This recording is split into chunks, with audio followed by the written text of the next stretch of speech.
കവയിത്രി സുഹറ പടിപ്പുര 4ാമത് അനുസ്മരണവും കാവ്യ പുരസ്കാര സമർപ്പണവും സംഘടിപ്പിച്ചു. അടയ്ക്കാക്കുണ്ട് ക്രസന്റ് ഹയർ സെക്കൻഡറി സ്കൂളിൽ സംഘടിപ്പിച്ച പരിപാടി കൽപ്പറ്റ നാരായണൻ ഉദ്ഘാടനം ചെയ്തു. രൂപം കാണിക്കാനാണ് ഞാൻ കവിത എഴുതുന്നത്, ഞാൻ നോവൽ എഴുതുന്നത്, ഞാൻ പ്രഭാഷണം ചെയ്യുന്നത്. സാധാരണഗതിയിൽ വേണ്ടപ്പോൾ വേണ്ടത് തോന്നാത്ത ഒരാളാണ് ഞാൻ. ഇവിടെ പക്ഷേ വേണ്ടത് വേണ്ടപ്പോൾ തോന്നുന്ന ഒരാളായി മാറുന്നതുകൊണ്ട് ഞാനിവിടെ നിൽക്കുന്നു. അങ്ങനെ എനിക്ക് സാധാരണഗതിയിൽ സാധ്യമല്ലാത്ത എൻ്റെ സൗന്ദര്യം, ഒരു സൗന്ദര്യമില്ലാത്ത ആളല്ലേ ഞാൻ.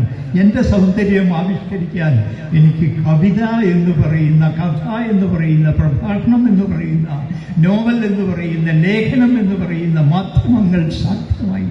ഇംഗ്ലീഷ് സാഹിത്യത്തിലെ അവാർഡ് ജേതാവും കേരള വർമ്മ കോളേജ് പ്രൊഫസറുമായ ഡോക്ടർ എൻ ദിവ്യ അവാർഡ് ഏറ്റുവാങ്ങി. അടക്കാക്കുണ്ട് ക്രസന്റ് ഹയർ സെക്കൻഡറിയിലെ അധ്യാപികയും കവയിത്രിയുമായിരുന്ന സുഹ്റ പടിപ്പുരയുടെ സ്മരണക്കാണ് അവാർഡ് സംഘടിപ്പിക്കുന്നത്. 5000 രൂപയും പ്രശസ്തി പത്രവും അടങ്ങുന്നതാണ് അവാർഡ്. ചടങ്ങിൽ പ്രിൻസിപ്പൽ ഡോക്ടർ കെ അനസ് അധ്യക്ഷത വഹിച്ചു. HMC Abid, P Khalid master, PTA president Abdul Gafoor, management പ്രതിനിധികളായ PP Abdu, CM Muhammad, TH Noushad, PG Raina, K Sunil തുടങ്ങിയവർ പ്രസംഗിച്ചു. Sahara golden diamonds, Kottappadi, Malappuram. Phone 9744 912 916.